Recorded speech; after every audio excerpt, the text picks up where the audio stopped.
अभी ये जो स्ट्रक्चर है ये प्रोकैरियोटिक सेल का है, prokaryotic cell of bacteria, prokaryotic cell of bacteria occurrence. Prokaryotes are placed in kingdom Monera, prokaryotes को हम जो हैं वो किंगडम मोनेरा में प्लेस करते हैं। तो ये सिंपल जो स्ट्रक्चर है ये बैक्टीरियम का स्ट्रक्चर है, कॉमनली हम इसको मोनिरन्स के नाम से भी जानते हैं। ये जो बैक्टीरिया हैं, जैसे कि दीज इंक्लूड जो प्रोकैरियोटिक सेल्स होते हैं, प्रोकैरियोटिक सेल्स में हमारे पास बैक्टीरिया आते हैं, साइनोबैक्टीरिया आते हैं, ब्लू ग्रीन एल्गी आती है, माइकोप्लाज्मा आता है, पीपीएलओ प्लूरोनिमोनिया लाइक ऑर्गेनिजम्स आते हैं। ठीक है, अमंग प्रोकैरियोट्स, पूरे प्रोकैरियोट्स में से बैक्टीरिया जो है वो सिंपलेस्ट और कॉमनेस्ट टाइप होती है ऑर्गेनिजम्स की। बैक्टीरिया जो हैं ऑलमोस्ट सभी प्लेसेस पे पाए जाते हैं, हॉट स्प्रिंग्स में पाए जाते हैं, आइसबर्ग्स में पाए जाते हैं, इवन कि मैन की इंटेस्टाइन में भी पाए जाते हैं। और these were first discovered in pond water and tartar of teeth by Anton van Leeuwenhoek in 1675। कह रहा है कि ये जो बैक्टीरिया हैं इनको जो है वो सबसे पहले डिस्कवर किया था पॉन्ड वाटर में और टीथ की टार्टार में। किसने किया था? साइंटिस्ट एंटन वॉन लीवनहुक ने 1675 में।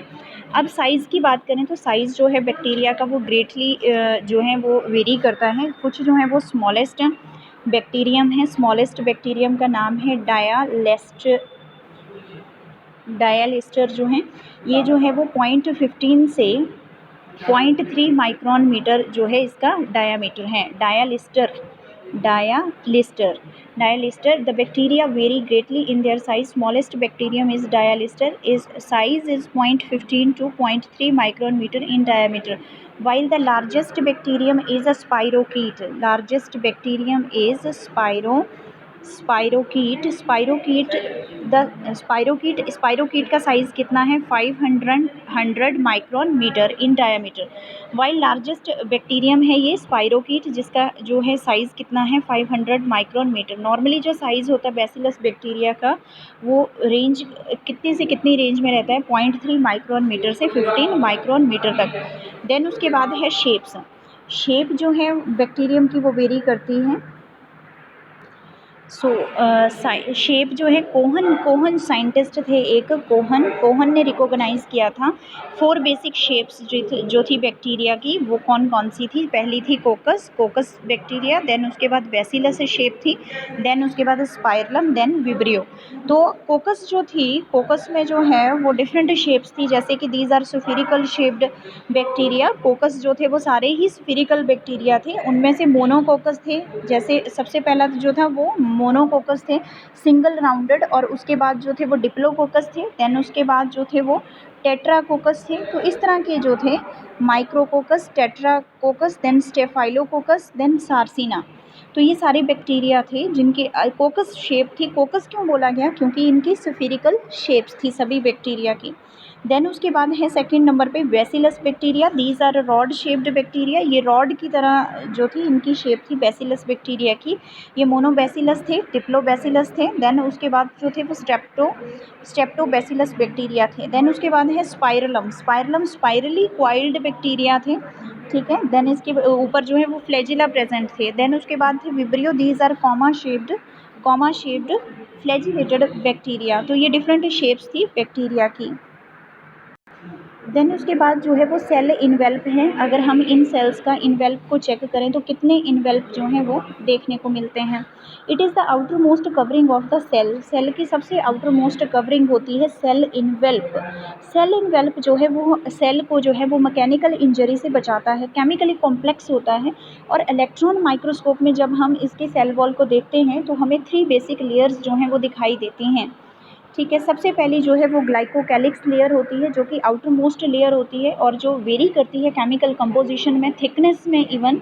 और जैसे हमारे जो इंटेस्टाइन है उसमें एक बैक्टीरिया पाया जाता है ई कोलाई, एस्चर्चिया कोलाई, जो कि लूज म्यूसिलिजिनस कवरिंग उसमें प्रेजेंट होती है जिसको स्लाइमी लेयर कहते हैं। तो यहाँ पे जो है वो स्लाइमी लेयर जो है एक ग्लाइकोकैलिक्स लेयर जो है स्लाइमी लेयर प्रेजेंट है जो कि बैक्टीरियम को प्रोटेक्ट करती हैं केमिकल डेसिकेशन से, इवन की एक्शन ऑफ फैगोसाइट से, और हेल्प करती है एडहेज़न में। कह रहा है कि कुछ बैक्टीरिया में जो ये ग्लाइकोकैलिक्स की लेयर होती है ये काफ़ी हार्ड हो जाती है और टफ़ हो जाती है और कैप्सूल बना देती है। जो कि फेगोसाइटोसिस प्रोसेस जो होता है उसको भी रेजिस्ट करती है। देन उसके बाद सेकंड लेयर है सेल वॉल की लेयर है। It lies inner to the glycocalyx. कह रहा है कि जो सेल वॉल की लेयर है, सेल वॉल जो है वो ग्लाइकोकैलिक्स से अंदर की तरफ को प्रेजेंट होती है, और ये सेल वॉल जो है वो रिजिड होती है, प्रोटेक्टिव होती है, सपोर्टिव इन फंक्शन होती है। ग्राम नेगेटिव कह रहा है कि in E coli and other gram negative bacteria cell wall is two layered. कह रहा है कि जो ई कोलाई और दूसरे ग्राम नेगेटिव बैक्टीरिया होते हैं उसमें सेल वॉल जो है वो टू लेयर्ड होती हैं। इनर लेयर जो है वो म्यूरिन प्रोटीन की बनी होती है। याद रखना, म्यूरिन म्यूरिन म्यूरिन का दूसरा नाम क्या है? पेप्टाइडोग्लाइकैन और म्यूकोकॉम्प्लेक्स। पेप्टाइडोग्लाइकैन और mucocomplex which is formed of polysaccharides and a tetrapeptide while outer layer is made up of glycolipids। जो outer layer है वो किसकी बनती हैं? ग्लाइकोलिपिड्स की बनती है। ग्लाइकोलिपिड्स की outer layer और inner layer किसकी बनती है? म्यूरिन की। ये जो हैं इसमें केमिकल्स प्रेजेंट होते हैं। देन उसके बाद जो है इनर इनवेल्प, जो सेल इनवेल्प का जो सबसे अंदर वाला हिस्सा है वो कौन सा है? प्लाज्मा मेम्ब्रेन का है। वो कौन सा है? प्लाज्मा मेम्ब्रेन का। प्लाज्मा मेम्ब्रेन जो है वो इनर मोस्ट लेयर होती है सेल इनवेल्प की। ये थिन होती हैं, ट्रांसपेरेंट होती हैं, सेमी परमिएबल मेम्ब्रेन होती हैं, जो कि साइटोप्लाज्म के आउटसाइड प्रेजेंट होती हैं। ये लिपोप्रोटीनेशियस इन लेयर होती हैं, ट्राई लेमिनर होती हैं, 3 लेमिना से बनी होती है।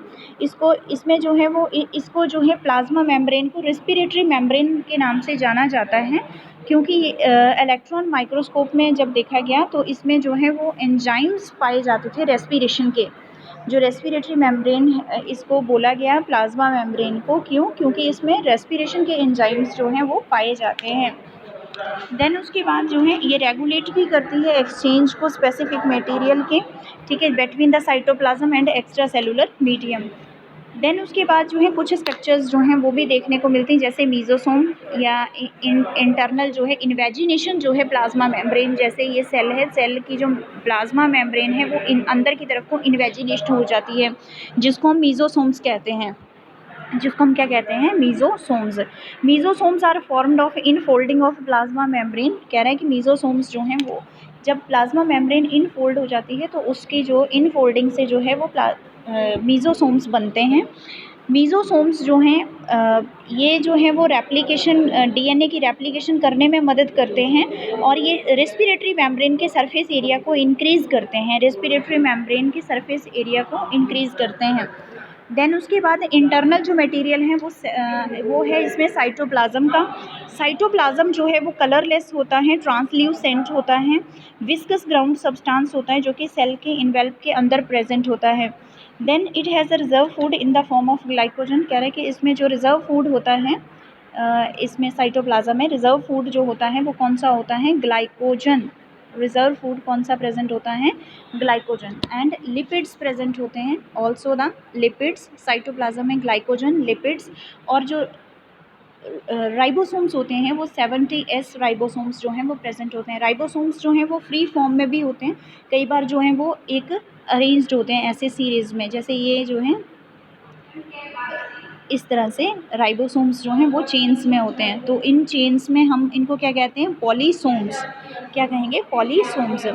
ठीक है, पॉलीराइबोसोम्स और polysome. Each 70S ribosome is about 14 to 15 nanometre. कह रहा है कि हर एक जो है राइबोसोम जो है वो 14 to 15 नैनोमीटर जो हैं वो साइज़ में रहता है। Then membrane bound cell organelles इसमें प्रेजेंट होती हैं। कौन कौन सी सेल ऑर्गेनेलीज प्रेजेंट होती हैं? पहले नंबर पे जो है वो माइटोकॉन्ड्रिया। इस साइटोप्लाज्म में जो है वो कौन कौन सी ऑर्गेनेलीज जो हैं वो प्रेजेंट होती हैं? जैसे कि माइटोकॉन्ड्रिया हैं पहले नंबर पे, माइटोकॉन्ड्रिया। देन उसके बाद ER हैं, एंडोप्लाज्मिक रेटिकुलम। देन उसके बाद हैं गोल्जी बॉडीज़। देन उसके बाद हैं प्लास्टिड्स प्रेजेंट हैं। देन उसके बाद जो हैं वो लाइसोसोम्स प्रेजेंट हैं, ठीक है। और ये सारी की सारी सेल ऑर्गेनेलीज जो हैं वो इसमें एब्सेंट होती हैं, ना कि प्रेजेंट होती हैं। ये ठीक है, ये कौन सा सेल है? प्रोकैरियोटिक सेल है। पहले मैंने बोला कि ये प्रेजेंट होती हैं, ठीक है। ये सारी की सारी प्रेजेंट होती हैं यूकैरियोटिक सेल में, और ये सारी की सारी एब्सेंट होती हैं किस में? प्रोकैरियोट्स में। तो प्रोकैरियोटिक सेल में मैंने इसीलिए बोला ये सारी की सारी, ताकि आप जो है वो ध्यान से देखें कि इसमें तो ये है ही नहीं है, ठीक है। तो ये सारी ऑर्गेनेलिज इसमें एब्सेंट होती हैं। देन उसके बाद जो है न्यूक्लियोइड स्ट्रक्चर इसमें जो है प्रेजेंट होता है, क्योंकि प्रॉपर न्यूक्लियस इसमें देखने को नहीं मिलता है। It is incipient nucleus of the prokaryotes. Nucleoid spelling याद रखना है, न्यूक्लियोइड, न्यूक्लियोइड प्रेजेंट होता है, ठीक है। देन ये सिंगल सर्कुलर क्रोमोसोम होता है with no free ends which is formed of double stranded DNA. Nucleoid जो है वो किससे बना होता है? डबल स्ट्रैंडर्ड डीएनए से, डबल स्ट्रैंडर्ड डीएनए से। तो ये सारे स्ट्रक्चर जो हैं प्रोकैरियोटिक सेल में प्रेजेंट होते हैं।